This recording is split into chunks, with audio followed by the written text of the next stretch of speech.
now. We have still All people right. coming. We have more people right now in the waiting room. So thank you guys for being here for our Cash Flow Empire Tuesday call. So thank you again for all. We appreciate that. You guys don't know how much we appreciate it, but you're gonna have fun tonight. So let's go, Sergio. Awesome. Well, like Jonathan said, welcome to the Cash Flow Empire podcast slash meet slash Zoom slash all the above. We try to be a little different here at the Cash Flow Empire. Today, we have Shawn Ricehouse. If everybody can please put in the chat some claps and welcome him in. And Shawn, thanks again once again for joining us tonight. We know you're a very, very busy man, and man, just let everybody know who's Shawn Ricehouse, where are you from, and just give us a little bit about who you are. Well, thank you. I appreciate that. That's a very generous intro. So honored to be here. Thanks for having me on. If y'all don't know me, my name is Shawn Ricehouse, and got in just a quick background. I've been in construction for about 28 years. About 25 of those years, I owned and operated a construction company. Kind of dabbled into the single family when I was young and thought that I could go buy a house and do a rent house and not do anything with it. And that didn't turn out real well. So that was interesting. We'll get into that later, maybe if we have time. But since then, I've traveled overseas. I've done construction on American embassies across the world, including Tanzania, Dar es Salaam, Tanzania, Nairobi, Kenya, Cape Town, South Africa, Nigeria. My last stint was in Brazil, Sao Paulo, Brazil. So a lot of construction, heavy into international construction, heavy commercial, heavy industrial. And a few years ago, we decided to buy our first few single family homes. And kind of like everybody else, which I'm sure we'll get into in a little bit as well, figured out that we weren't going to be able to scale like we wanted to and have that passive income like we wanted to. A lot of hands-on work. Probably a lot of you have figured that part of it out that are in single family or converting to multifamily. So about 2 years ago, I ran into a guy, little guy called Grant Cardone. Went to one of his first real estate conferences back in I think July of 21, maybe. Anyway, joined his mastermind, met some great people there, met my partner, Venkat Alamili. Met him in Florida. We've since partnered on several deals that we'll also probably talk about, but in a short couple of years, we transitioned out of the single family into the multifamily, and man, we haven't looked back. In fact, a year and a half ago, we started this venture together. And long story short, I had a W-2 job for about 5 years. That my first W-2 job really ever. And I ended up quitting that about a month ago to go full time. So that's just kind of a quick background on me, and I'll let y'all ask questions, or if something in particular you want to talk about, let's go. Yeah. I mean, I would like to go, Shawn. What was your motivation? I mean, how was your mindset before you decide to transition to multifamily? Like, what was your why? I'm just interested. Like, what were you thinking at that moment? So, I think, starting into the single family, we were looking for obviously passive income, kind of like most everybody else. And everybody's got to have the why, right? So my why are my kids and my wife. My wife is legally blind, so we have a really tight knit family, and I was starting to travel a lot, starting to do things, and my W-2 was taking me to friggin' Virginia Beach for 3-4 weeks out of the month, and I was only getting home like 2 days out of the month. And so starting to talk to her a little bit, saying, hey, I got to get back. And some of my kids are starting to get out of the house and putting them through college. So really my why and my motivation was my family. I know that sounds kind of cliche, but it truly is when you have some handicaps at home that you got to deal with. And so I got tired of traveling, and my family needed me home. So that was my why. My mindset before going to Grant Cardone was very the very scarce mindset. If y'all know Grant Cardone, which I'm sure all of you do, he going to that real estate conference back a year and a half, 2 years ago was unbelievable, because at some point, all of us in the single family world can't imagine buying any kind of apartment complex by ourselves, unless you come from a rich background, which I do not. So it was unfathomable at that time I wasn't even looking at apartments because I had no idea how. So going to Grant Cardone, he kind of expands your mindset, and he makes you understand that, there's an abundance of people, of money, of vast reach back and opportunity to be able to put these things together, to go after these properties and take down these properties. He'll tell you that teamwork is everything, and the power in people is tremendous. But until you know that, until you are around support groups like JTS and coming into these webinars and things, you just don't know what you don't know. So that was one of the very first eye-opening experiences I ever had. And I'll tell you a quick story. The very first real estate conference I went to, I was sitting in the back. I paid like $900 for a ticket, and the VIP section was $1,500 or $2,000 or whatever. And so as we're sitting in the back, we're listening to all these people talk, and Grant stands up and he goes, the only reason you guys are in the back is because you don't think you're worth the money and the time. You don't think you're self-worth. You don't think you're good enough to sit up front. And I was like, yeah, whatever. Okay, I'll sit up front next time. Yeah. But so, and he had called up a gentleman and asked him to speak up on stage, and this guy stood up, and he is one of the more developed he's been in multifamily for, I don't know, 15, 20 years. He does a lot of development. Anyway, he stands up and he says, hey, this is how I raised millions and millions of dollars, and the first couple $100,000 to raise is the toughest. And I'm thinking, dude, I don't even know anybody that has 10 grand that I can raise from, right? So long story short, he stands up, and then after the real estate's done, you see like 40 or 50 people crowding around him.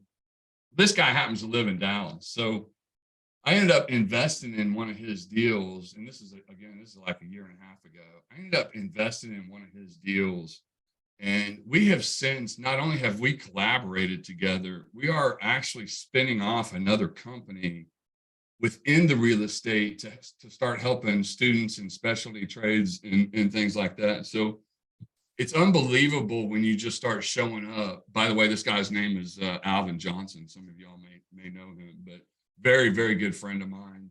He's helped Venkat and I work through some challenging GP roles and some things that we weren't sure. And he took the time to sit down and kind of walk us through some of that. But back to the story, it's just showing up and going to these things and exposing yourself to these groups that once you find your partners and find GPs that you have synergy with and that you want to work with, I mean, the sky's the limit, man.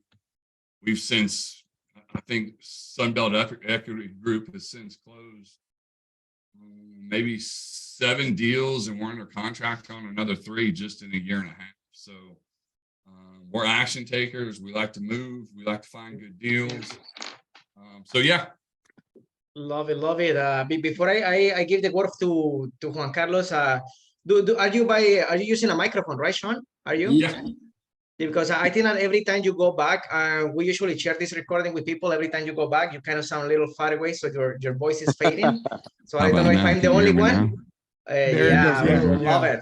There we go. There we go. There we go. But we want to make sure that you don't know how many people are asking for the recording after this, Shawn. So we want to make sure that everybody have the chance to listen this later on, because I'm taking notes right now. I'm already taking notes about everything you're writing, you're telling. So you want to go, Juan Carlos have a question, right? Yeah, Shawn, how are you? Good. How are you?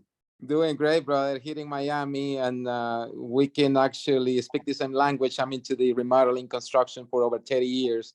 And same thing, always ask the same question that how do you feel the multifamily going? How will you see your projection since you're doing the transition as well as we're doing it from residential to multifamily?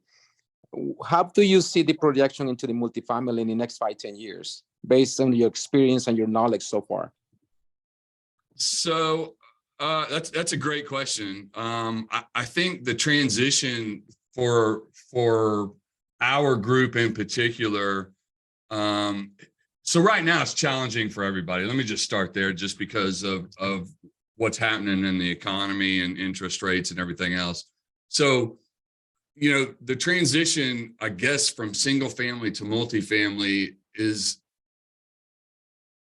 that's a great question, man. I'll have to think about this for a minute. I would say take your time, no rushing, take your time. We got no, that's all good. I would say, first of all, it's just different aspect, right? So when you're coming from, when you're doing single family, you're taking those ridiculous calls of plumbing. By the way, I'm still taking these calls. So because I still have 2 single family homes. So these guys are calling me saying, hey, my AC is not working. I got to pick up the phone because I've only got 2 houses, and you're not going to have a property management for 2 houses. So there's that aspect of it. And, not only do you have to make sure that the taxes get paid, the insurance gets paid if you don't have all that escrowed. I mean, it's a lot of hands-on work.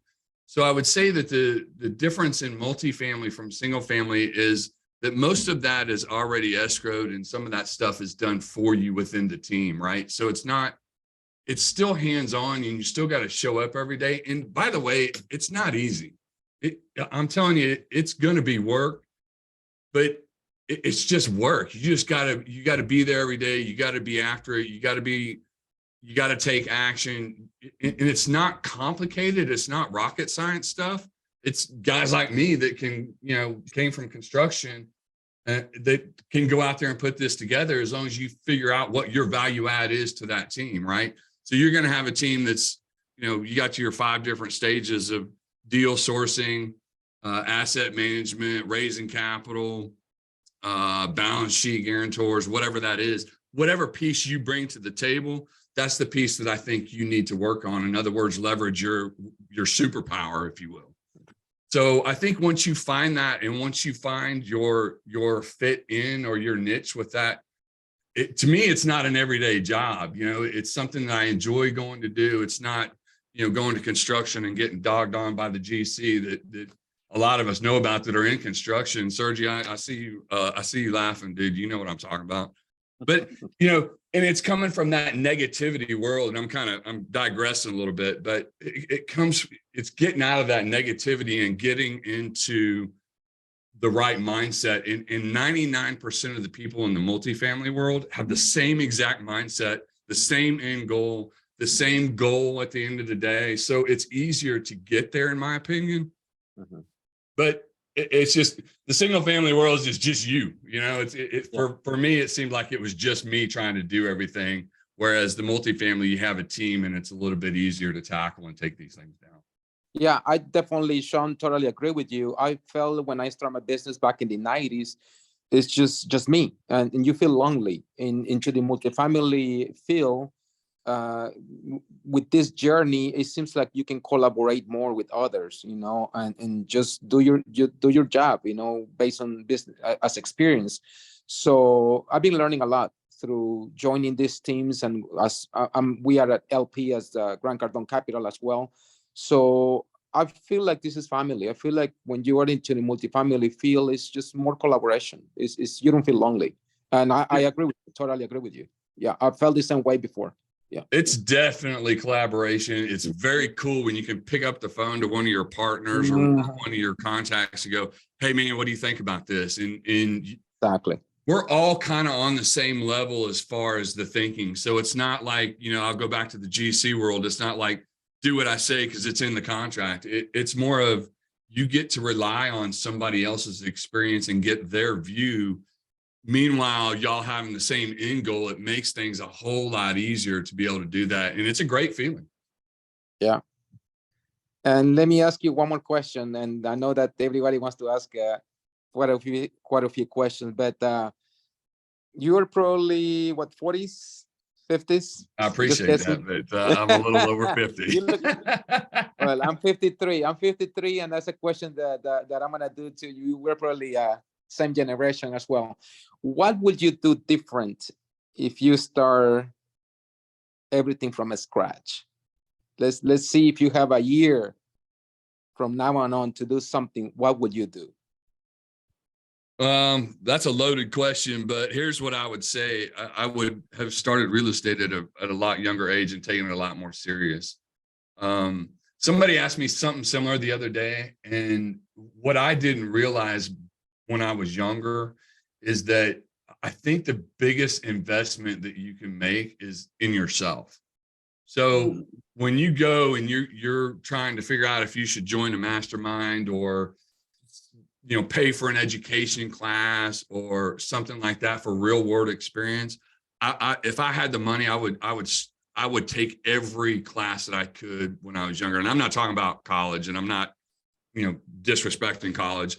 All I'm saying is if I wanted to do this all over again, I would absolutely start with a Grant Cardone Mastermind. I would pay for these classes or these year-long classes and get a mentor that can mentor you in the field that you want to go into. I didn't do that when I was younger. I thought, I was going out flipping donuts when I was, 14 years old for whatever the minimum wage was. I'm not going to go down that road, but it was not very much. But I just believed in going out and working for your money because that's what I was taught. If I had to do things differently, I would definitely invest more money within Shawn Ricehouse as opposed to just trying to go out and find a job. Love it. Go, Sergio. Love it. Yeah, Shawn, you said something key here, man. And I don't know if you know it or not, but we got about 52 people in the room. A lot of them come from different groups. Some are from the 10X community. Some are obviously, there's some rockers. We got some from the multifamily mindset, which was a lot of the people that I've met. So you got a lot of different communities. I just heard you say that you have, you'll go back and invest in yourself. And I think a lot of these people have either invested in themselves by joining a mastermind within those three communities or even different ones that I just said. Earlier, you also said that you, just kind of like the investing in yourself. Can you elaborate more just the importance of how investing in yourself and creating a team is important? I think a lot of people need some guidance in where is it that they should start, because you just said you started this journey 2 years ago. So for the people that are in this room right now that are already paid for their mastermind, they're obviously taking action because they're here today right now with us, taking time away from their families and all that good stuff. What's next? What should any advice to them on where else should they start? What's the next step for them to start closing deals? I think that I would go back to also what I said earlier is that if you're already in a mastermind, that's the first biggest step. I think the next step would be to figure out what you're good at, right? So, if you're IT or if you're CPA, if you're construction or if you carry a decent balance sheet, you got to figure out what your superpower is, right? And so when you figure that out, people are always looking for that piece of the puzzle. There's a lot of us that have that puzzle together, but we're still, Venkat and I are still continuously looking for the next great. I don't know if it's a great deal, but the next opportunity, and that could include somebody else that brings value that hasn't brought value to the table yet. I mean, it could be anything. So I would say to identify your power, figure out who needs, who's looking for that power, and everything will eventually come together sooner or later. It does take some time. It's a little bit, people always ask me, well, where do you go to, find money, to raise money? And, a lot of that's networking. So if you're in these masterminds, taking that action and going to these meetups, like we host several meetups throughout Dallas. In fact, we've got one this Thursday at 3:00, I think, downtown Dallas, right, Sergio? So yes, sir. Yep. So it's taking those next step. And for me, it was absolutely networking was the number one thing that got me from, joining the mastermind and getting to that next step. The networking is your network is your net worth. You guys, everybody I'm sure has heard that. So getting that networking in, finding where you can provide value to whatever team is there is probably the next key step. And after that, once you figured that out, I guarantee you're going to be in the deal. You're going to figure out where your place is, how you can evolve from that, and help everybody else grow around you. You know what's funny? It's hilarious that you say that, because when me and Tony, and I said this the other day, last month at our Dallas meetup. By the way, if you're in Dallas, Texas, guys, please reach out to us. We have an event this Thursday every month, and we hang out. We talk real estate. We talk about future partnerships. But you said something key. For the longest, if you're just new in this game and you're kind of lost, you're trying to figure out, well, what am I great at? You know, what's my superpower?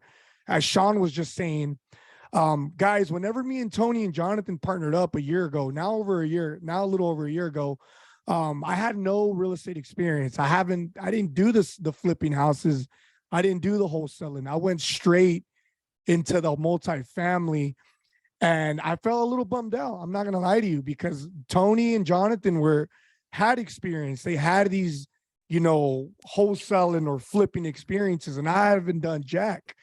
So I was bummed out, and I was like, well, how am I going to bring, value to my team? These guys are my partners. How am I going to help these guys out? Little did I know my skill set was right under my nose. I'm like, man, I'm in construction. And little did I know that was going to be my superpower, and that was going to take me very, very long ways in this industry.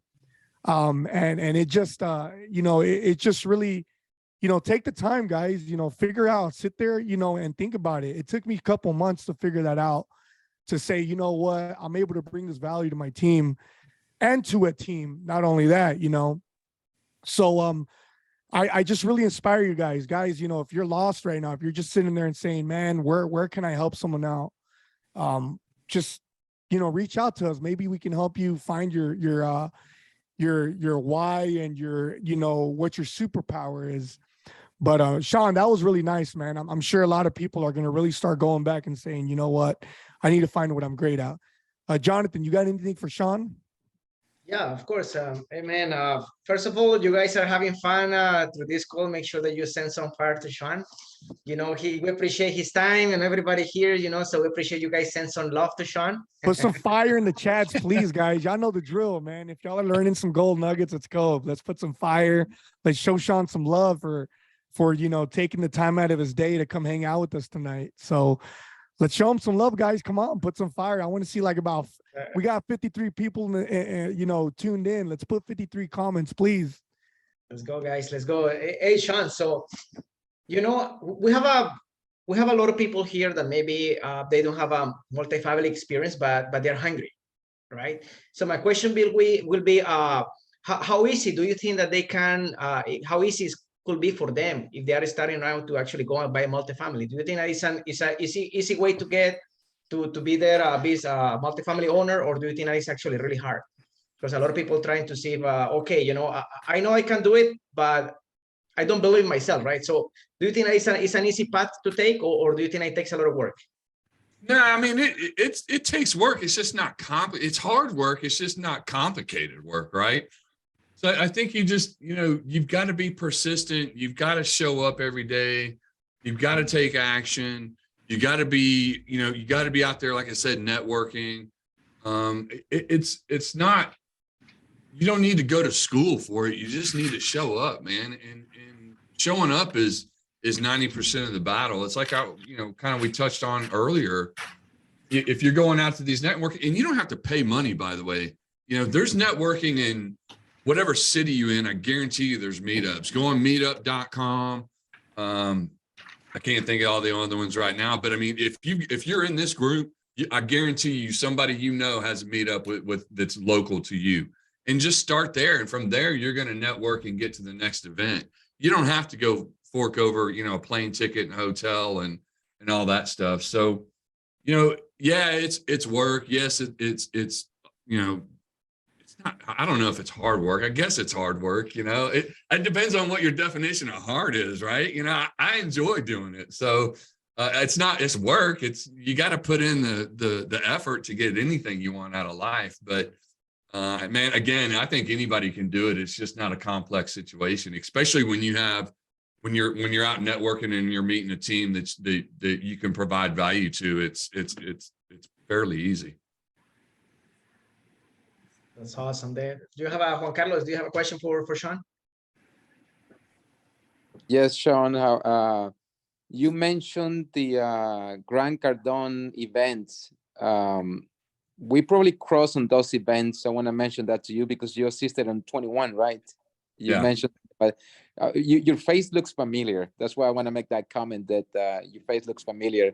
But anyway, how do you see yourself into the multifamily field? What would be the advice for the new potential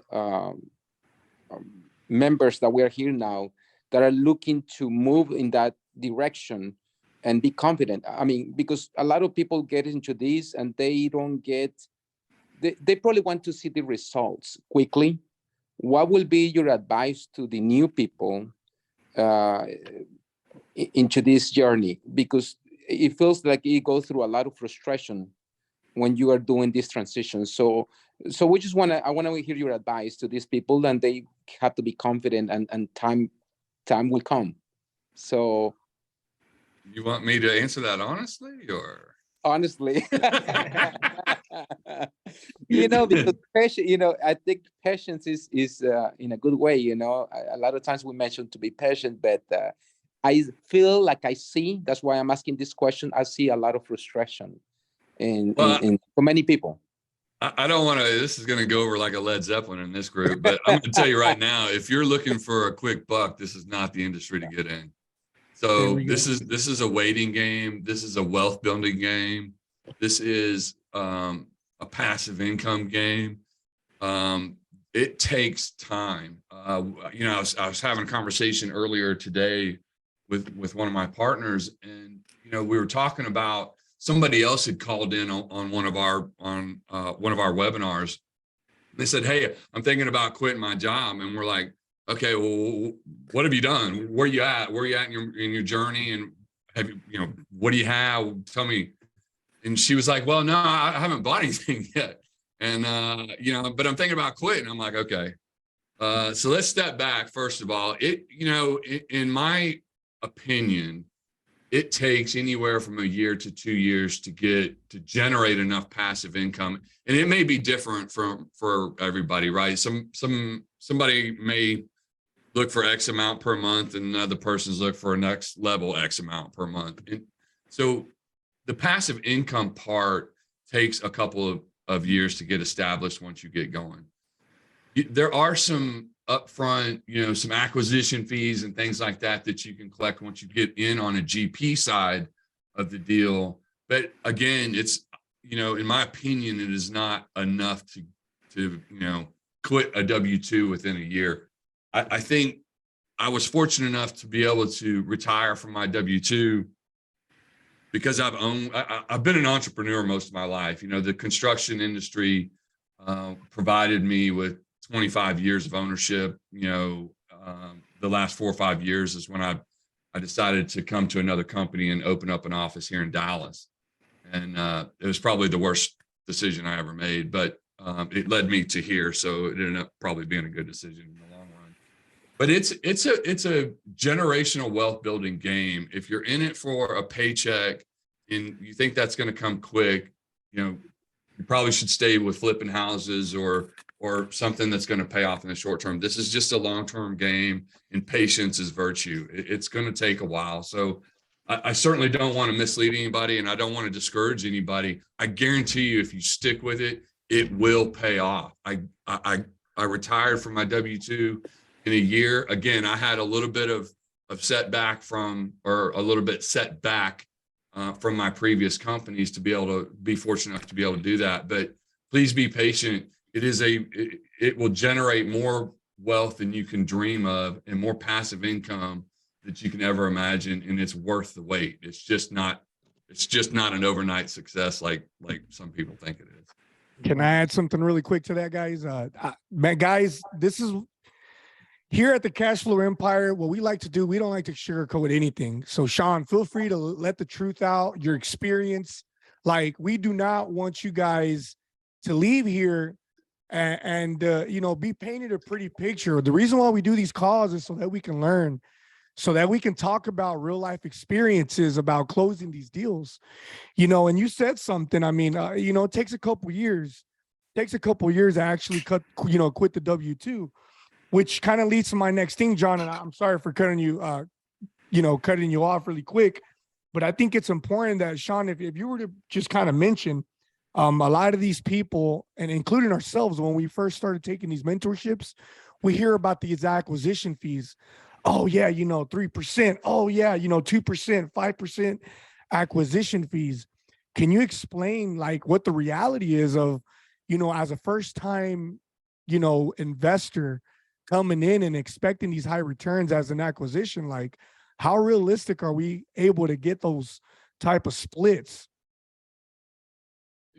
Yeah, so, you know, that's a great point, Sergio. So, and when I say acquisition fees, yeah, there's, you know, 2 and 3% of the acquisition fees, but don't forget you're splitting that with, you know, 6 or 7 people, right? So that big number all becomes not so big anymore. And so you have to do, you know, more and more deals. But yeah, that's kind of a, you know, not a false sense, but you just need to be careful, you know, going into those things. And that's what these groups are for. Sergio and Jonathan, you know, this isn't their first rodeo either. So it's why it looks appetizing on the front end.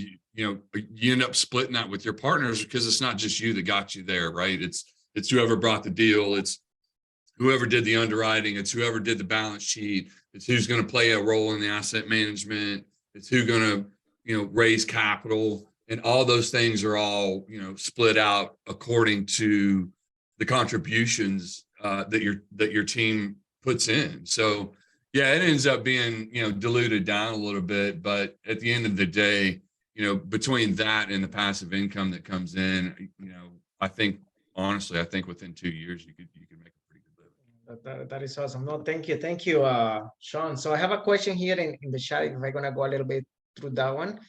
So Karen is asking, how do you start your market research? How do I start my market research? Mm-hmm. I guess maybe clarify that a little bit. Yeah, you want to go, Karen, and say, clarify this question, but I would say like, which markets are you focusing right now and why? Let's start like that. What markets do we focus on for multifamily? Yes. So, well, that's a great question. So for me, it's easier to start for those of you that are looking for your first, second, or third deal. It's easier to start in your own backyard because you know the market, right? So we tend to look for B and C assets in B and A areas, if that makes sense. So I'll give you a for instance. So I was basically born and raised here in Dallas. I know every square inch of, I like to think every square inch of Texas, really, but I know Dallas very, very well. And there's some fine lines, right? You can go a couple blocks over and it'd be a little sketchy. And then 2 more blocks, you got, you know, $1 million homes. So for me, it was starting in my own backyard, building those relationships with what really essentially started out as single family brokers. And I developed those into the multifamily brokers. And so developing those relationships with them and knowing your geographical area and your hometown is a really good place to start. You know, a lot of people say, you know, well, you've got, you know, assets all across the Sun Belt is where our geographical location is. But we wouldn't have those assets in other places if we didn't have a partner that was familiar with that area. So I guess going back to the original question, where do you start? You start in your own backyard and developing those relationships in order to start getting that confidence that you need so that you can either bring a deal to the table or so that you get whatever value you can provide. And if that's relationship based, then, you know, it's relationship based. Or if it's going to walk a property that somebody else said, hey, I got this deal in Dallas, Do you know anybody who can go walk it? Yeah, Shawn Ricehouse. Yeah, Jonathan can go walk that. Yeah, Sergio can go walk that because it's in their backyard. Takes them 10 minutes. And so that's how you kind of start developing that. And then you, of course, you got to have your underwriter and all that. So, but yeah, that's for me. That's where I would start. Our market as for Sunbelt equity is all the Sunbelt states. So we have, my first choice is Texas. My partner would probably disagree with you. His first choice is probably Florida. But we have assets in both. You know, we have a couple assets in Georgia as well. So I'm just partial to Texas, and that's where I would start. Let's go, Juan Carlos. You have a question, man? So yeah, I agree with you. I'm in Florida, but I do business in Texas. Texas is a great city. Any thoughts on the multifamily investments out of Dallas? That anything that you can bring to your knowledge on potential investments out Dallas area in the Metroplex? Like any other cities surrounding Dallas? Cities surrounding Dallas. So again, you know, you kind of want to look for an asset. I was gonna give you an example earlier. So the asset that we have under contract right now is kind of North Dallas. It is in a B location, but it's a C asset, and it's like the last asset on that block to get upgraded to a B asset. So as an example, that would be a really good place to start. I don't know how to answer that question other than, you know, the geographical location and trying to get a value add play is where our bread and butter is. The type A, the A assets out there right now that we have looked at and underwrote for the last, I don't know, 3 or 4 months, every one of them do not pencil. So, you know, I know Grant Cardone's out there buying Class A, but I haven't heard of him buying anything in, you know, 6-7 months. So that probably tells you all you need to know about Class A assets right now. They just, for some reason, they're just not penciling, or those institutions or owners haven't come to the realization that it's not a seller's market anymore. But I would absolutely start to look for a value add. And I say value add because I'm in construction. It's what I like to do, and it's what I can bring to our team and to the table, right? I see Sergio over there pumping his fist, but I mean, that's my play, man. That's what I like. That's what I like to do. That's what I get excited about. I see money, you know, I see dollar bills when I see a property that hasn't been upgraded yet, and we can go in there and do very little. And when I mean very little, I mean very little. Like, so one of the first things we'll go look at is the very first thing we look at is location. So, and I just covered that basically. As long as you know it's in a good location, B preferably. And then the second thing that we look at is curb appeal, which, you know, we'll go through and see if the trees need to be trimmed or the signage needs to be upgraded, need some paint on the building, some landscaping. We'll do some of that stuff. And then the third thing that we go look at is under the hood, and what I like to call the, you know, MEPs, which is the mechanical, electrical, plumbing, and the roofing. Those are the 3 or 4 big assets that are going to provide value upgrades to that property. So, and then of course you got the interior rehabs, which is very easy to do. Some floors and some paint and stuff like that is very, very easy turn to add a couple $100 a month for that particular apartment. So hopefully that answers your question, but those are in general, those are from a 10,000 foot view. That's kind of what we initially start with to see if it's even worth our time of diving a little deeper. All right. Thank you, Shawn. Thank you so much. Sure. Man, guys, those were some gold nuggets right there. Just a few things of what is it to look for, you know, when you're typically trying to find a property. I mean, I know when we first started, me, Jonathan, and Tony, we were like, man, well, what can we do? You know, just trying to figure it out. Countertops, stainless steel appliances, if necessary, if the comps have them, because you don't want to sit here and add stainless steel appliances, if the comms don't have them, you're going to be investing too much money that's super unnecessary. So these are the things you kind of learn, the things that Shawn just said, the key factors that you want to look at whenever you're shopping or you're looking for an asset to possibly add value. So I want to go really quick to the chat real quick. We'll go to the chat box. And by the way, guys, if you have any questions and you want to personally ask Shawn, go ahead and raise your hand in the chat, guys. Raise your hand and you can come on stage and ask your question and have a conversation with Shawn really quick. So this is from Brandon Pitts. I know we were talking earlier about the acquisition fees. Obviously, Shawn, he asked, does the sponsor typically take half of the acquisition fee also? Well, so the sponsorship, I'm not sure what he means by half, but the sponsorship will take the acquisition fee. And by the way, this is all laid out in the PPM, and for all the investors that come into this deal, all this stuff is very transparent. So you have an acquisition fee. Normally you'll have an asset management fee, and then you'll have a disposition fee, which everybody shares in. So the acquisition fee is essentially for the GPs that, as we talked about a little bit earlier, that is split between the GPs and what contributions they make. And what I mean by contributions is not necessarily monetary. It's doing some of the due diligence. It's, doing some of that legwork up front to get that deal to close. There's a tremendous amount of time that is spent on the front end of these things trying to get them to close. So, just a quick overview of what that might look like. So once we go identify the property and we think that it's worth looking at, by this time, we've already made probably 2 to 3 trips to the property without even submitting an LOI. Once we submit the LOI, there's time involved with that, with back and forth with the broker. And then once that LOI, if it's accepted, we'll go into PSA.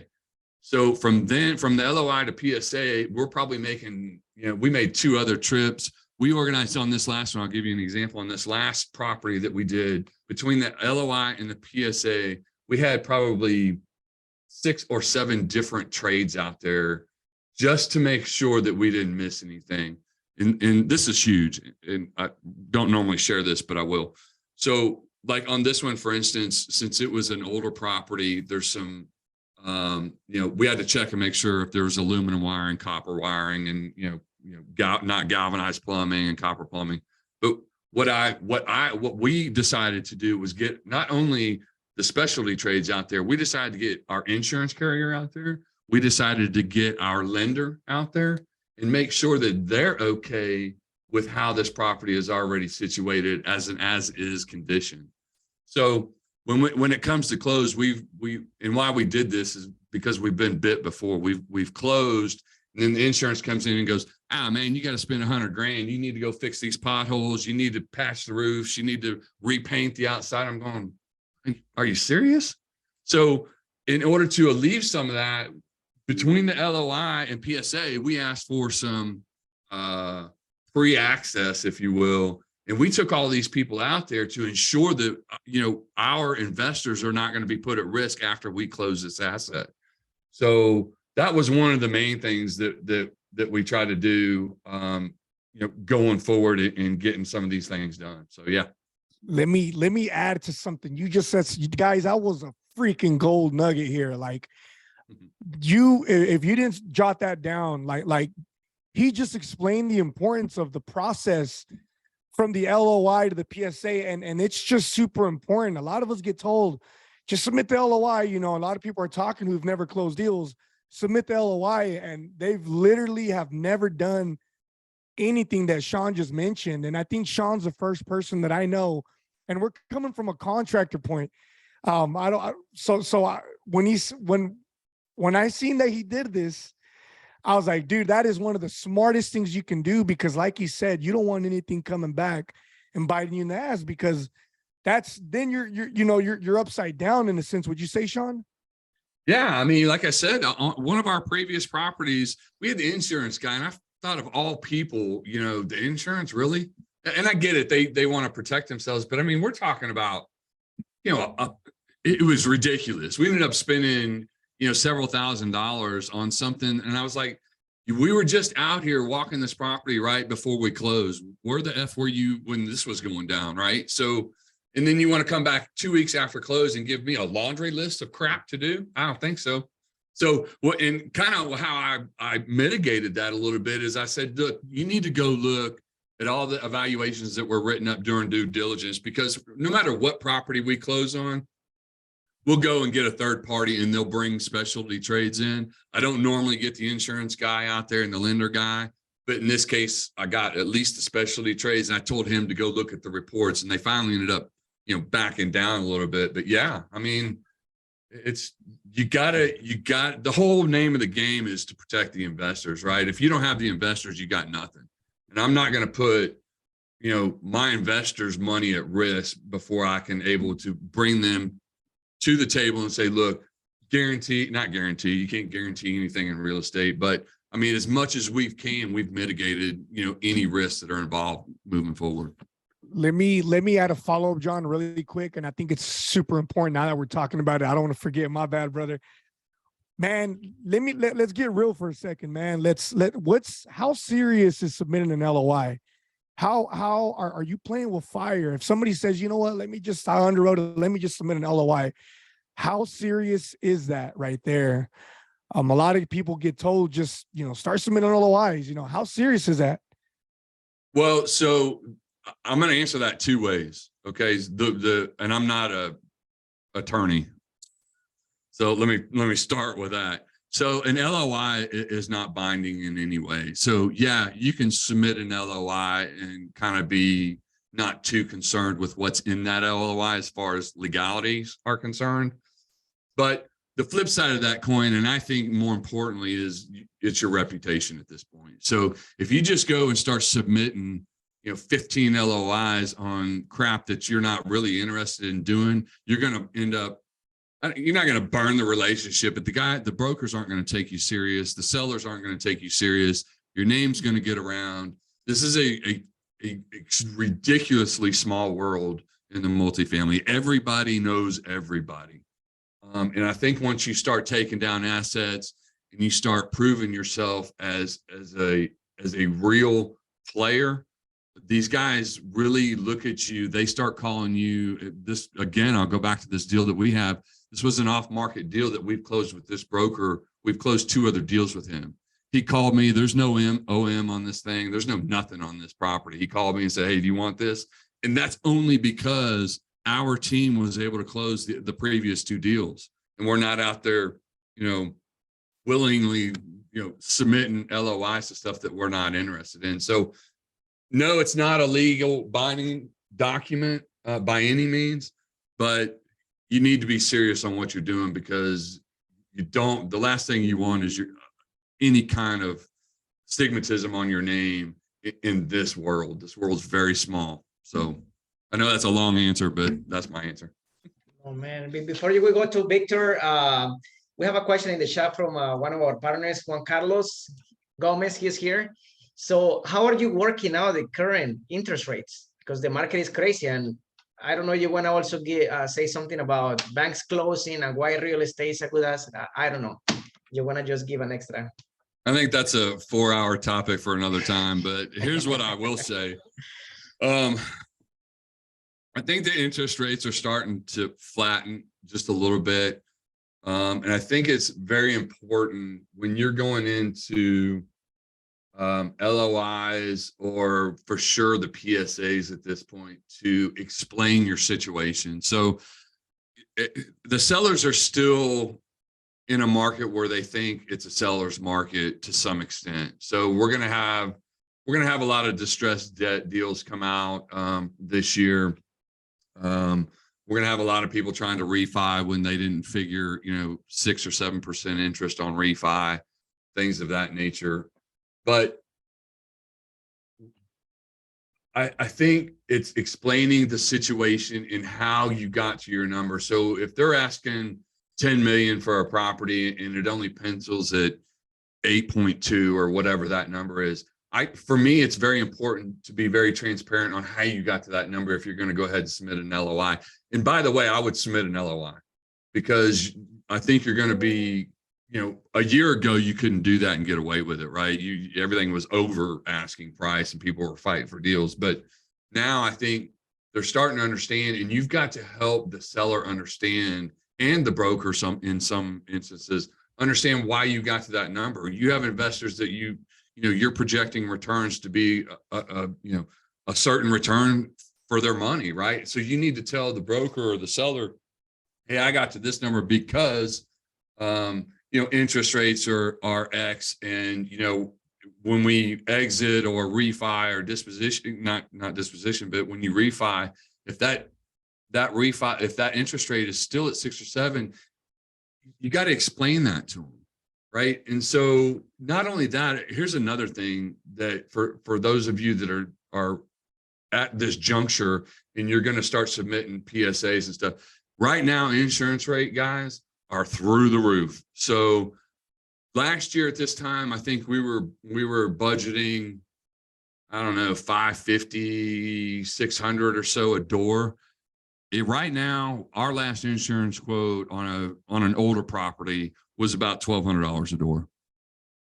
The brokers, I guarantee you, these brokers don't know this yet. All this stuff happened because of all the freezes in Texas and all this stuff. I think the FCC came out and said, hey, we want the insurance guys to carry more liquidity on their books. So in turn, all they're doing is jacking up the premiums and the prices to us. So when you're doing your underwriting, make sure you guys are getting some kind of indications from your insurance carrier on those rates, because you're going to get burned if you're plug in last year's rates. And so why I'm telling you this is to go back to the original question, explain your situation, explain why you're $2 million or 20% lower than what the asking price is.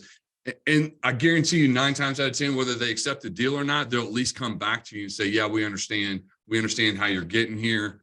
And hopefully you can get a deal worked out. And I think you'd be surprised. We've worked a couple deals already like that, just by being transparent and explaining how we got there. Yeah, listen, guys, before we give again to Victor, sorry, man, I'm almost almost there. So I want to make sure that we tell Shawn that we appreciate all his time being here with us. So if you guys have a question, please just come in here, and then let's go, Victor. What's up, everybody? What's up, Shawn? How we doing, brother? Victor, what are you doing, buddy? Oh, you know how it is. Hey, we've had several discussions, you and me and Venkat and Renando and some other people here too, is that tell us how important it is to have the right team to do multifamily. Dude, it's everything, man. Are you kidding me? So it's ridiculously important. You're going to be in bed with this team for 5 years. And if there's no synergy, or you haven't vetted your team before you go into a deal, and it ends up being not a good synergy between the team, you're married, man. You're in this deal for at least 3 years. I don't know that you can exit a deal before 3 years and make money in this economy. So you're going to be in that relationship for 3, 4, 5, 6, 7 years. So yeah, it's a great point and a great question, Victor. I think it's very important that you vet your teammates and that you know who you're getting in bed with before you enter a long-term contract. It's like getting married. So I know that it's kind of hard to go back and pick the right team, right? Because you have to figure out who they are, and it's going to take a minute. It's not going to just take, hey, just dinner or lunch, right? It's going to be a long concept, but you also have to be at the same mindset, the same ideology too, because if they're going to the same conferences as you are, they're having the same thing, and you see them over and over and over again. That's how you kind of feel like you're having a better choice picking those people out, right? I known Venkat for quite a while, and it was just last year that I actually met him face to face. The same thing with Renando. We've known each other for almost 3 years now.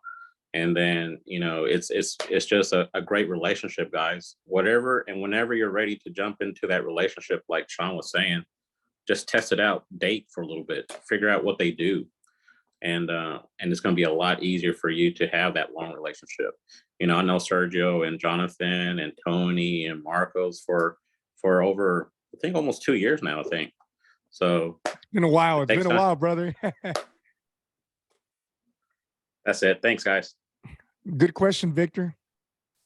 Good question. Venkat, before we go over to you really quick, brother, we have a question that was passed. I'm sorry, Jocelyn. Shawn, she asked did you sell all of your SFR holdings? No, I still have two. You want to buy them? No, I still have two houses. I have a house in what I consider a fourplex over by TCU. So I am seriously thinking about selling them because I don't want to deal with it anymore. And I've got some trapped equity in there. So I would like to get that out and be done with single family forever. Nice. We'll see if that happens though. Awesome, Jocelyn. Good question, Jocelyn. If, like you said, if you plan to sell it, we'll connect you with Shawn. Venkat, brother, what's up, man? How are you? Great. Thank you. Thank you, Sergio. Thank you, Jonathan, for putting up this one, this great show. Shawn, appreciate all your efforts. Yeah, just I had this similar question that Victor had. I think we are all like-minded, so we think the same thing. Yeah, like teamwork. This is a team play. How important is teamwork? And like how to pick a team member. Like you and I started almost 1.5, 2 years ago, Shawn. It's quite a journey, right? So Yeah. We just what's your take on how did we do last 1.5 years of our journey, and would you what you're seeing like next 1 year for the viewers? Yeah, sure. I think that's a great question. Thanks for hopping on here, partner, and supporting me. I appreciate that. So, Venkat, though, when we met back in at the first real estate conference, man, we hit it off like immediately. It was we had, in fact, I don't even think you were at the first one. You came to a dinner or something, and we ended up having dinner with a bunch of folks, but we hit it off like immediately. And you can tell when you sit down with somebody or when you're talking to somebody if there's a connection there. So in our case, there was obviously a connection there, and we've done we've come miles, sir. We have come miles in a short amount of time, and we have the same mindset. In full transparency, we haven't agreed on everything. I mean, we agree on a lot of things, but we also, the things that we disagree on, we find out what that solution is and how we get to the end game, and how we can go either through that disagreement, around it, supplement it. But at the end of the day, with both of us having the like mindset, it's a little bit easier to figure out how to come together on those disagreements. So there hasn't been anything in my mind that's been too challenging thus far, thank goodness. But yeah, I mean, it goes back to finding the right partnerships and making sure that the end game and the end goal is the same. And I think everything's workable from there. To answer the second part of your question, where do I see us? I mean, we're going to close at least 1,000 doors this year. And we already have, by the way, so we have, so I hope you don't mind me telling this, but please. we have almost 600 doors under contract now through 3 different contracts. So we are full speed ahead. We've been able to partner again with and align with some other partners. Obviously, Venkat and I don't know if Mai's on here or not, but Maya has been an integral part of some of the stuff that we're doing moving forward. But even that, even with just us, you know, it's impossible to do with 3 or 4 people. You got to find partners like Jonathan and Sergio that we're fixing to partner with on a deal. Yeah. Mhm. So Man, I I'm mean, but excited, guys.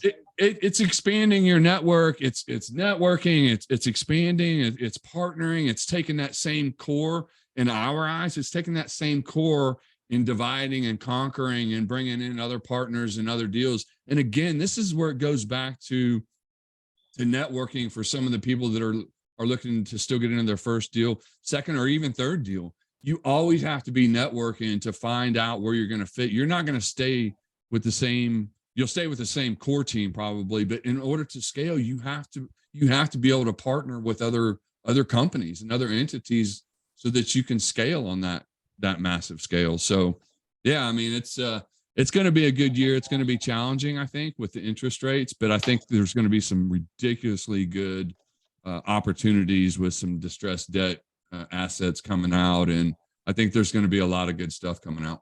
Well said, Shawn. There will be a lot of opportunities. You see, like you hit right on, like somebody asked, right?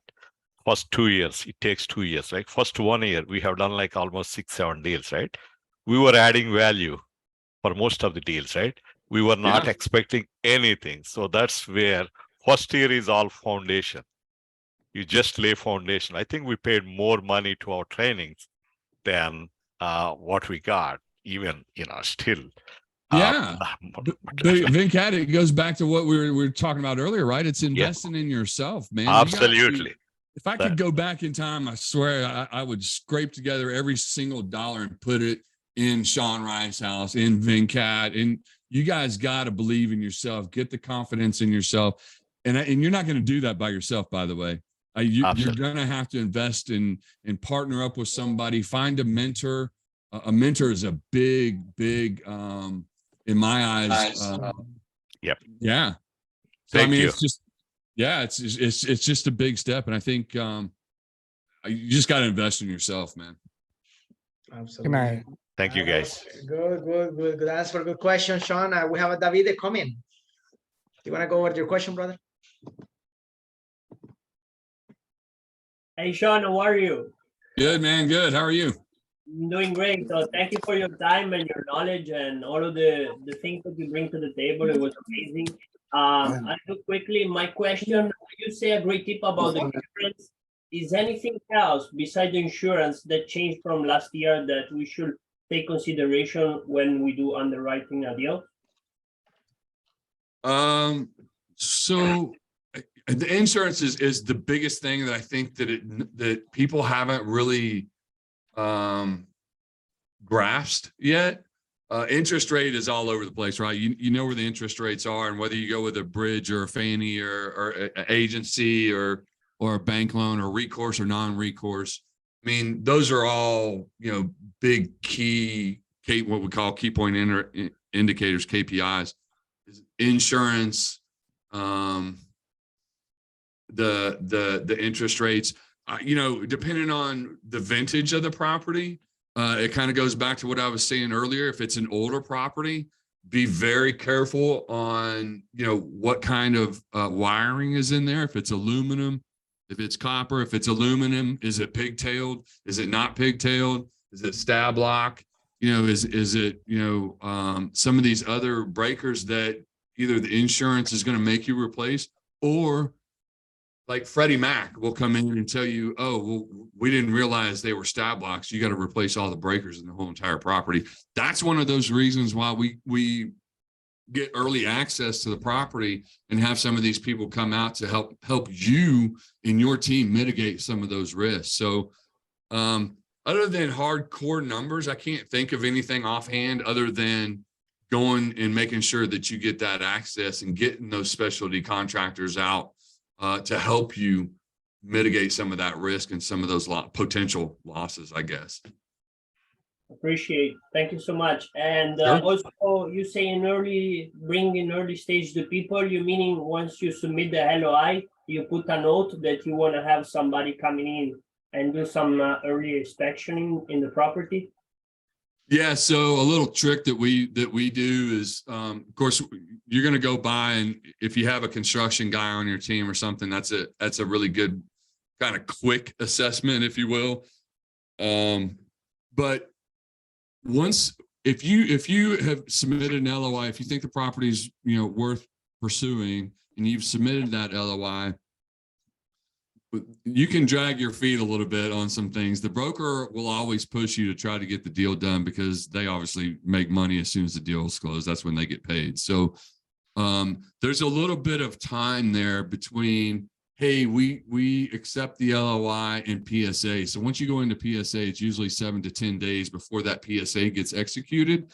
And that's when you want to go in to get your early access, because once that PSA is executed, then the EMD goes in, right? So once the EMD goes in and you either go hard or don't go hard, or it's 3 days, or in some cases, by the way, I'm going to tell you all this as well.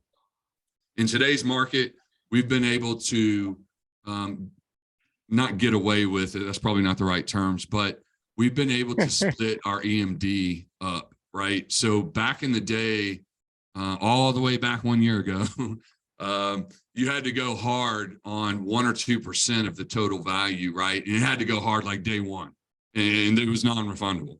That was it.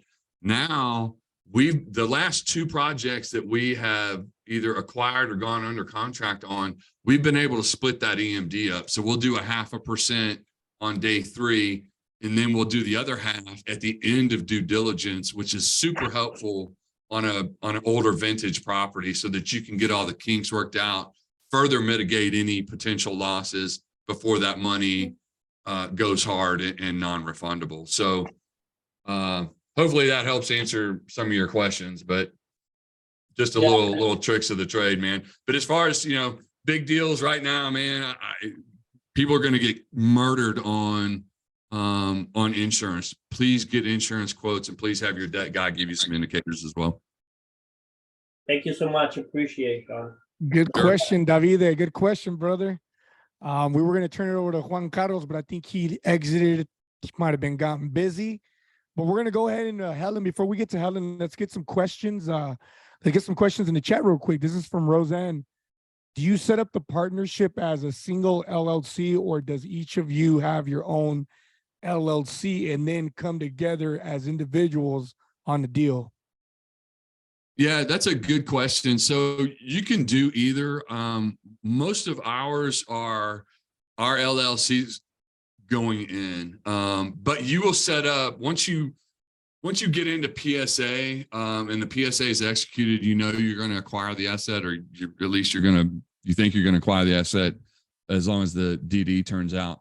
You guys will set up an LLC for that particular asset. Now, if you want to go in personal under that newly formed LLC for that asset, you can, or you can, have your own LLC and go in as an LLC. It doesn't matter. You're protected either way because you've got an LLC already. You don't have to have another set aside LLC to go in.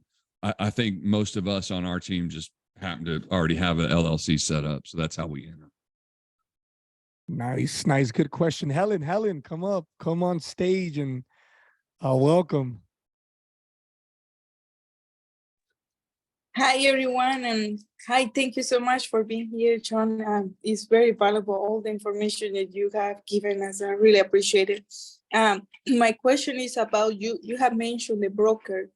When you said the broker, you mentioned the listing broker or the buyer's broker, and also how, I don't know, from a scale to 1 to 10, how do you recommend the buyer's broker? Because buyer's broker represent us as a buyer. So how good do you think it is, or how bad? So I have not had a buyer's broker on the deals that we've done. The brokers that we have, we've established relationships with early on. And those brokers are making, believe it or not, they're not making 3% like everybody thinks they are. I think even the broker that I work with, man, I hope he's not on here, but he's only doing like 1.5%. And so if you bring a buyer, if it's a big deal, if it's a bigger deal and maybe a more complex deal, and you've got more people involved, you might want to think about doing a buyer's broker. We're not there yet. But I'll tell you that if you decide to bring a buyer's broker, that's going to come out of your pocket, not the seller's pocket. So our relationship, I think, is good enough with our brokers that they understand us and what we need. So we don't need to go out and pay that extra expense for a broker. And if you decide to have a buyer's broker and they come in and you don't pay them, then they end up splitting that fee with the other broker. And it usually doesn't go over too well for either party. So, yeah, I think maybe as we continue to scale, do more deals, I think that we'll probably get to that stage of having a buyer's broker, honestly. So that's a great question. I don't know exactly how to answer that, but for right now, what I can tell you is that we don't have a buyer's broker. We just go to the broker that we already have relationships established with. Thank you. Sure. Awesome, guys. Let's see if you have more questions. Make sure that you guys come in here to ask your questions. So I have another question for you, Shawn. But before I go to my question, make sure that you guys stick until the end. So we're gonna do some breakout rooms for you guys to do a little networking between you. Make sure that you introduce yourself and go and meet people, because calls like this, like Shawn mentioned before, is where you meet partners and then you build a business, you build partnerships for future deals, right? So, Shawn, okay. So my question is related let's say in a partnership, right? Let's say that you do a simple joint venture, right? So you have your group, right? And you have your own expenses, and then you have another group with your own, they have their other expenses. And this question was asked to me from a partner. So, and then it's the deal, right? Just because you guys found a deal and then you partner up with another guy just to close between you two, how this other partner actually can be involved in the cost of maintaining that LLC or that, did you understand my questions? Was it clear with that? No, I'm sorry. Say again, Jonathan. Yeah, like for example, you do a simple joint venture, right? And then there are two groups, and then you found a deal, so you pretty much you set all your numbers and everything, right? But the numbers of your expenses in the deal are already covered by your own underwriting. But then another group comes, also bringing money, capital, whatever other job you guys are they providing. So how can this other group can be involved in I don't know, in the expenses costs or to maintain this other group? Like it's also can be involved in the future. I just want to see if what are your thoughts about that? So I think if I hear you right, if we bring in another group or another entity, and it's, by the way, it's not if we bring it in, it's really whatever works out. And if somebody has a deal or somebody can add value, just like we've been talking about all evening, we work all that out in the beginning before we end up closing the deal. So if whatever contributions that group brings to the table, those splits are usually worked out in the underwriting prior to the deal closing. As far as expenses, actual expenses are concerned, those things are all paid out at closing. So in other words, if you incur expenses or, you have travel tickets or plane tickets or whatever that might be, those things are generally worked out at closing. So we put those into the acquisition cost. So an acquisition cost will are your attorney's fees that go through the PSA, depending on if you do a JV or an SEC, your title costs, your closing costs, blah, blah, blah, blah, blah. So if there's some, like, for instance, let's say if we if we do a syndication and we got to do a pitch deck and we hold webinars and we have all this stuff. So we'll have a marketing fee in there, right? So we'll do whatever marketing fee that is. And if one group has a marketing fee and because they have their set of investors that they're going to market to. We just come together and basically put that into the acquisition cost, and that gets paid out at closing. Does that answer your question? Yes, that is correct. Thank you. Thank you. Let's go, guys. So thank you again, Shawn, for being here. So I appreciate, man, your time. You don't know how much we will love you being here. So let's start the breakout rooms, guys. You know, so Tony, you can just take care of this, my friend. So you can start anytime. So make sure that you guys turn on your camera. Make sure that you stay here, you know, introducing yourself, because if you guys are here, it's because you're hungry, because you want to actually buy multifamily. You want to invest in the future in multifamily, right? So let's go, Tony, any moment, man. Yeah. Ready for you. And before when we come back, Shawn, we'll just kind of debrief a little bit and then we can call it a night, just so you'll know. Man, I'm hanging out, dude. All right, cool. I just didn't want you to get all worried about time. All Cool, good, guys. bro. I'm here. Awesome. All right, guys, let's go to the breakouts. Let's go, Tony. Waiting for Mr. you any Tony. moment, man. Just asking. Okay, we're good. Yes, sir. I did it for 10 minutes. Yeah, let's go. Let's go.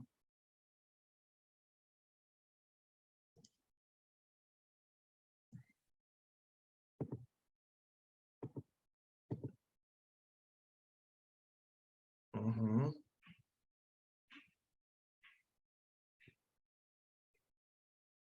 Actually, you can go to the breakout room and you can pick which room you want to join. If you want to join Shawn and Jonathan. Okay. Oh, I can actually pick a room. Do you want to Yeah. go to number one, Shawn? I don't care, man. You want me to go into number one? Yep. I'll see you there. Okay. Yeah, well, you know, you guys have a little bit more sunshine than we do these days. Yeah, it's a little warm. It was a little chilly in Texas, but a little sweater weather, right, Jonathan? Yes, sir.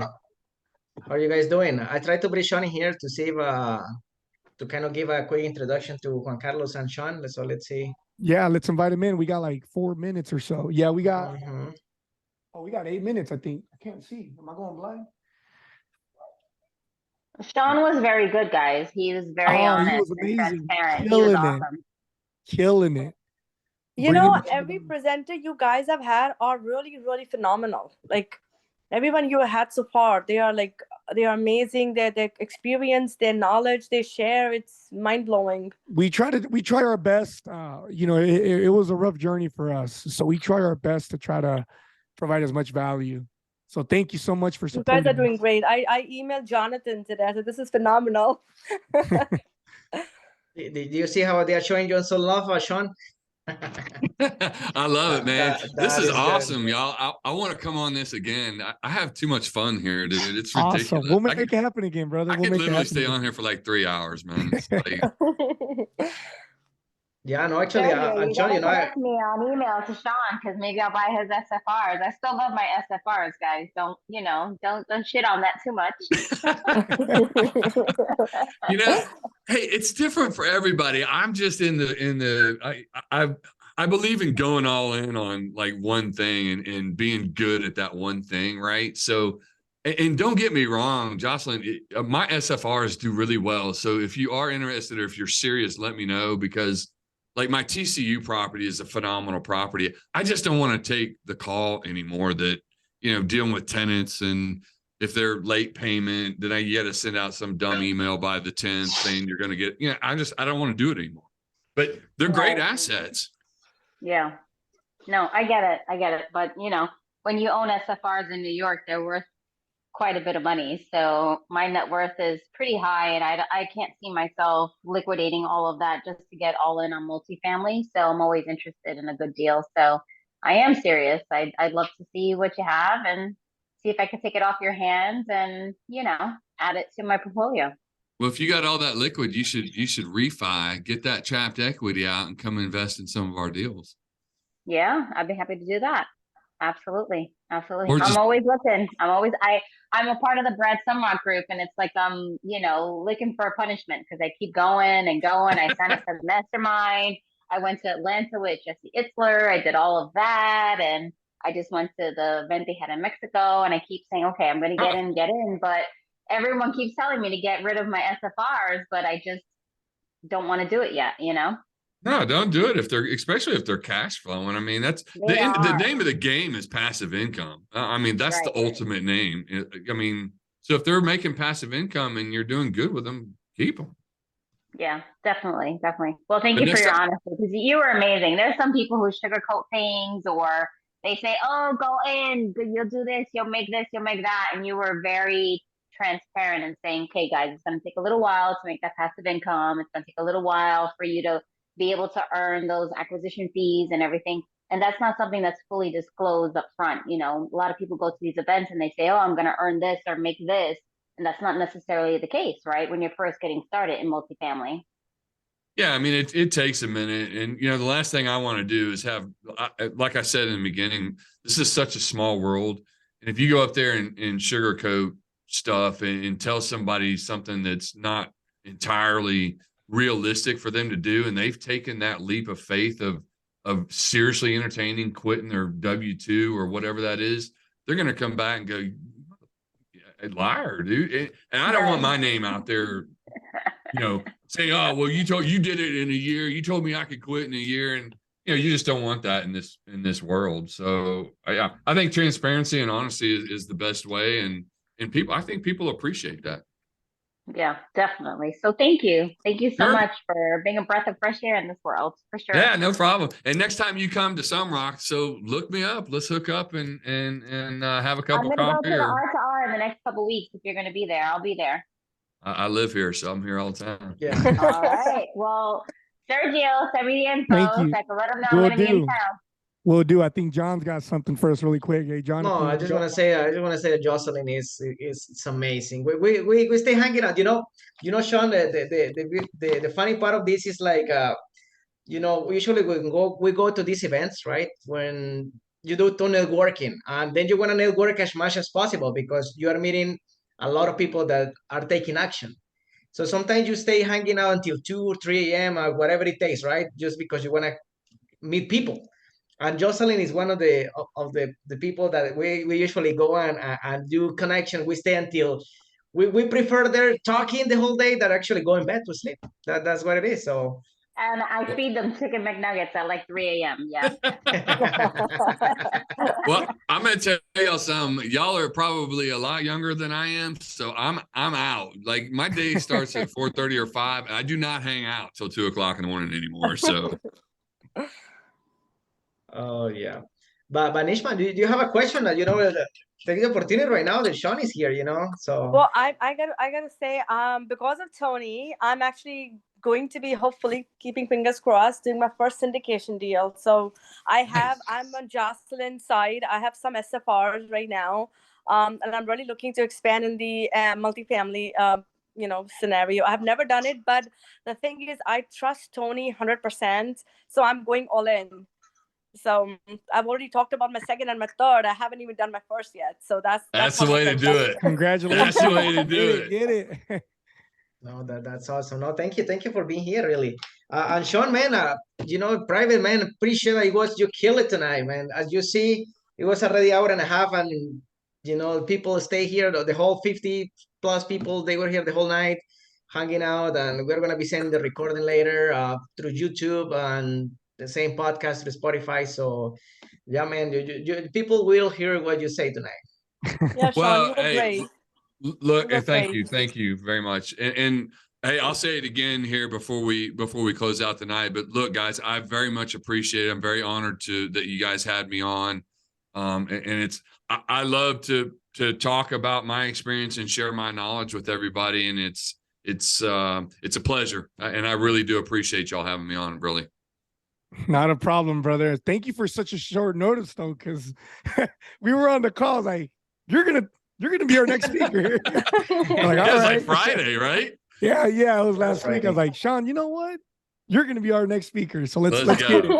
Let's go. You're like, all right. Anytime you need somebody to fill in, you just call me, man. I'll be there. We got some bigger things coming, especially with our deals. So we have some great things in mind we want to do. So you'll most definitely be involved. with some content we want to do. Sure. So Absolutely, man. cool, man. Looks like we got a minute. Anybody have anything? John, you got anything else? I mean, I'm good, man. I'm just grateful. That's it. I'm happy. Yeah, you know, yeah. so. Having fun. Yeah, I also have to add, I'm feeling super grateful. It's just meeting the right kind of people, like Shawn was mentioning, partnering up with the right people. I was at the right place at the right time when I met Tony. It changed my world kind of. So I'm very grateful. And then, being a part of this group every week, it's been phenomenal. By the way, it's not the right place at the right time. It's you showing up consistently, networking, and putting yourself in that place, right? So keep doing that, and you'll be in your third or fourth deal by the year end. Amen to that. Thank you. And thanks for the love, by the way. It means a lot. Me and Jonathan and Tony just had this big vision of doing this for a very long time. And now we got our great funnel. So it wouldn't be without people like you showing up. But thank you. Thanks thank to you. you so All much. the hard work is done by you. All I got to do is just join. Awesome. Let's go back to the to the main lobby. Yes, I'll see you guys there. See y'all there.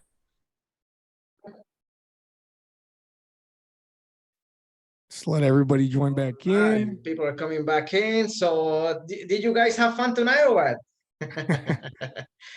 No, man, that was, I think that people have like another 60 minutes or 60 seconds or something. So they're going to be coming back here. So, but again, guys, I just want to say this before we finish our call too. Make sure that you guys check your email, the spam, also because probably not a lot of you, they have been in contact with our email. So make sure that you check your spam. We're going to be sending the recording. We're going to be sending, you want to watch the video through YouTube, or you want to listen through Spotify while you're driving. So make sure that you check your spam folder, and you will be able to find the recordings there and also the link for our next Tuesday call. So you guys don't want to miss this, because we want to put this together for all of you to be able to network, to be able to meet people, to be able to take action, right? So you want to go, Sergio? Yeah. For those of you that didn't listen up, just make sure, or that are barely getting into the room, make sure you check your spam folders, because a lot of people reach out and they ask for the recordings. You'll have a link to the recordings on your emails, and you'll also have a link to the next guest speaker every Tuesday that we've been having. So yeah, just kind of want to reiterate that really quick while some of you guys were jumping back in. Is that all we got, Jonathan? Is everybody back in here? You're muted. Yes, thank you everybody for being here. So we're gonna finish this call for tonight. So let's finish it with some music, because that's what we like, right? Just to yeah. And once again, guys, for those of you that are still here, please put some fire. If you learned something from Shawn tonight, let's put some fire. Let's put some hand claps. Let's put some 100s. Let's show them some love, please. I know I learned a lot, and I'm still, we're still going. Let's go. Let's go, guys. Where's Marco's at? Show your moves, Shawn. Show your moves. Let's show you. The famous head bob. Yeah. Ryan Rutledge, let me see your dance moves. All right. Yeah. Go, Tony, man. Tony, what's going on, man? Let's go. I'm here. Those are not the moves I saw at GrowthCon last year. Come on, let's see them. Thank you, everyone. Gideon, thank you, man. Thank you for coming back. Hey, Gideon. Hey, Edgar. Hey, Rauda. Hey, Liddy. What's up, Jack? Hey, Jack, thank you for being here, Tony, Jack. thank you for hosting, guys. Yes, sir. We'll see you next week. Thank you, everyone. Yes, thank you. Thank you for being here. Thank you, Shawn. Thank y'all. Appreciate y'all Thank you, being here. everybody. See you next week. Appreciate that. Thank you, Enjoyed John. it, Thank man. you. What a great podcast this has been. This is awesome. Thank you, Sergio. Thank you, guys. Thank you. We'll see you later, brother. Thank you. Thank you. Bye. Thank Marcos, you. Bye, Sergio. I'll see you on Thursday. Yeah, we'll see you Thursday, Ryan. Marcos in the house. Good night, Shawn. What's going on, Shawn? Hey, Marcos, how you doing, buddy? Good, man. How's it going? Let me see your dancers again. We'll spend here for another minute. The Brad Silverock. Yeah, I love it. Yeah. Domingo, shout out to Domingo. He's been with us, man. He's a good guy. What's going on, What's up, bro? Sergio? How you doing, bro? Good, man. Just been Hey, busy. I'm gonna be in Dallas next week, so I'm gonna hit you up. Hit me up. Let's get some lunch. Let's get some lunch and dinner. We'll hang out and we'll get with Jonathan if he's in, and we'll talk, brother. Let's go. Let's go. Yeah, we'll touch base for sure. I'll hit you up in the next couple of days. Set something up. Please do it. And if I don't reply fast enough, just I'll get your number. I think I already have it. Hey, what do y'all do after this? Like, I'm all fired up. What do y'all do now? I mean, like, I just got to go to bed now, or how's that work? We usually hang out, a lot of stragglers. I suggest everybody go grab a quick drink from the refrigerator. I don't know, a beer or a shot of tequila, or something. Have to take some downers or something, man. Yeah, but man, you guys, in the future, I'm gonna create like a WhatsApp chat too, for you guys to join that. Probably it's gonna be for next week. And you guys, that chat is gonna be just for sharing the links for the recordings and links for just facilitate everything, right? So we're gonna be sharing that next week. Awesome. Right. Okay. Hey, did y'all tell everybody about our deal Thursday, right? Our yeah. Meet up on Thursday. Okay. Yeah. We told a lot of people. I think we already have a good little group going. There's probably about 30 people.